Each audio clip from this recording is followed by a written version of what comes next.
Alors moi je vais vous parler des CMPP.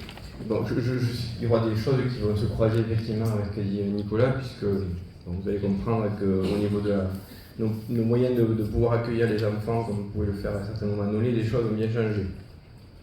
Donc pour rappel, juste quand même, le CMPP fait suite au CPP, Centre Psychopédagogique, créé en 1946 par des psychanalystes.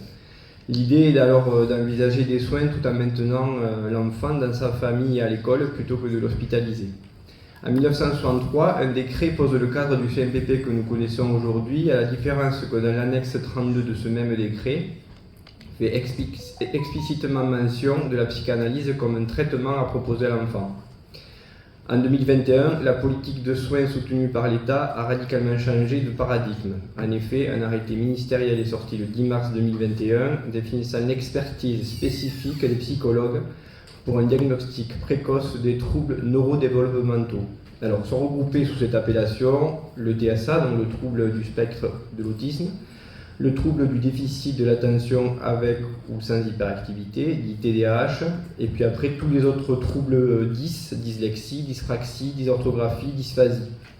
Et sont compris dedans aussi les troubles du développement intellectuel.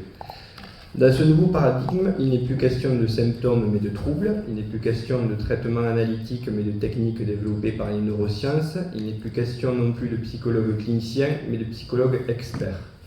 Les protocoles de soins sont désormais destinés à s'appliquer à tous selon le trouble évalué par l'expert, là où le traitement analytique s'attache à recevoir la singularité de chacun à travers son symptôme. Ce nouveau paradigme s'inscrit clairement dans un retour à une étiologie organique, supposée, car elle n'est nullement démontrée, comme le développe dans plusieurs articles François Gonon, neurobiologiste et directeur de recherche émérite au CNRS. Selon les recherches actuelles, il n'y a aucun marqueur biologique identifié étant responsable d'une maladie mentale. Donc on est vraiment sur quelque chose d'idéologique.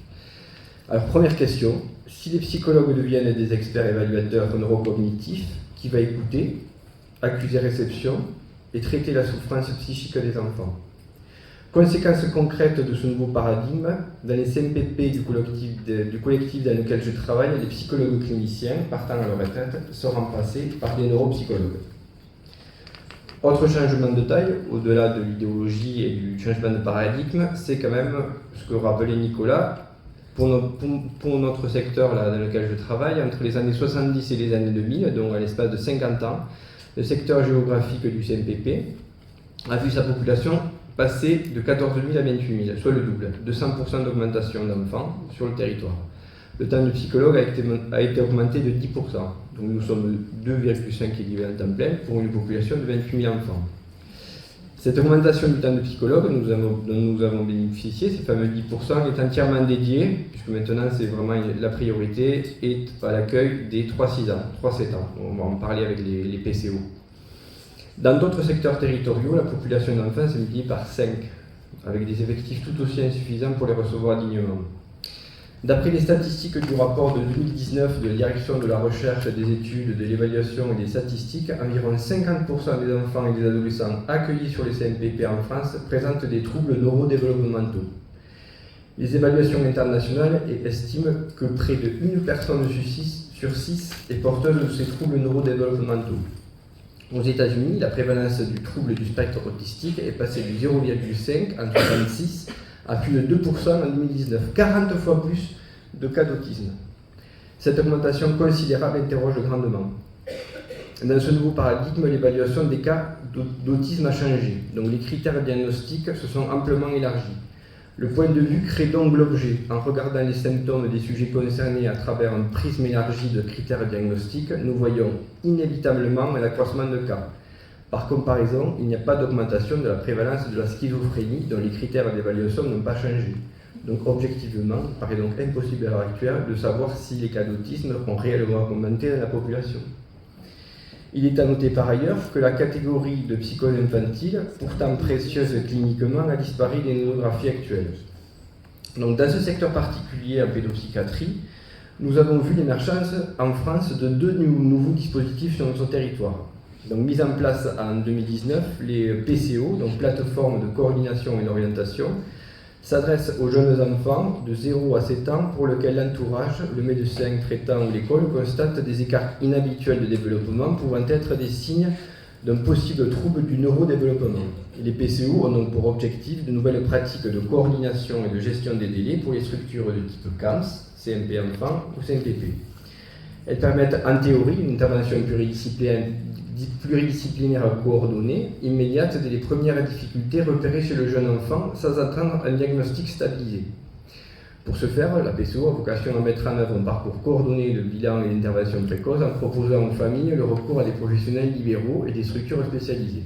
La durée d'accompagnement par une PCO est de 1 an et renouvelable 6 mois. Le parcours est donc de 18 mois maximum.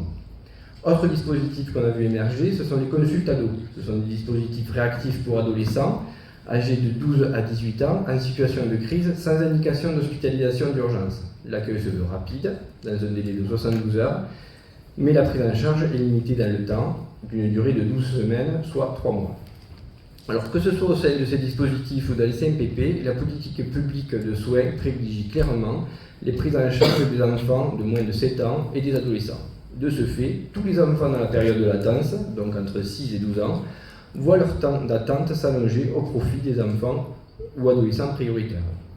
Alors quels sont les effets de ces dispositifs? Alors pour les parents, être reçus dans un premier temps dans des délais réactifs, c'est indéniablement rassurant. Également pour tous les enfants et les adolescents qui rentrent dans les critères de ces dispositifs et pour qui les prises en charge courtes suffisent, cela peut être également une solution. Mais quel pourcentage cela représente-t-il sur l'ensemble des enfants en souffrance? J'ai cherché, mais je n'ai pas trouvé de chiffres fiables à ce sujet. Mais il me semble que ça ne concerne qu'une petite minorité d'enfants, car de nombreux enfants nous sont adressés au CMPP par ces mêmes dispositifs, car les prises en charge en libéral ne suffisent pas, tant par leur durée limitée que par la nécessité d'une prise en charge institutionnelle plus conséquente. Je tiens quand même à rappeler que d'un point de vue qualitatif, l'addition de prise en charge en libéral n'équivale pas à une prise en charge institutionnelle, dont la force est puisée dans un travail collectif pluridisciplinaire. De plus, nos collègues en libéral font le même constat que nous en CPP. Nous avons affaire à une très nette augmentation de situations familiales de plus en plus carencées, tant sur le plan social que sur le plan éducatif, et qui nécessitent des institutions. Indicateur parlant, nous travaillons de plus en plus en partenariat avec les services sociaux. De l'intérieur, nous n'arrivons pas réellement à percevoir les effets positifs de ces dispositifs. Nous sommes à 1 an d'attente pour les 6-18 ans pour un premier rendez-vous en 2024 et à 3 mois en moyenne pour les 3-6 ans du fait du renforcement de l'équipe pour cette tranche d'âge. De façon inédite cette année, les orthophonistes et les psychomotriciennes du CMPP pour les 7-18 ans n'ont que très peu de place pour recevoir de nouveaux enfants à cette rentrée de septembre 2024. Leur emploi du temps sont saturés d'enfants qui nécessitent la poursuite de leur suivi et leur liste d'attente s'allonge considérablement.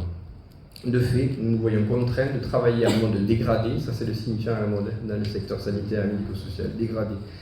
Vous m'étonnez que ce ne soit pas attractif et qu'on cherche des gens pour travailler. Donc on travaille en mode dégradé pour de nombreux enfants, alors que certains auraient besoin de 2 prises en charge par semaine ou d'une orientation sur des dispositifs de soins plus conséquents. Ils ne bénéficient que de suivi à minima dans le cadre du CMPP.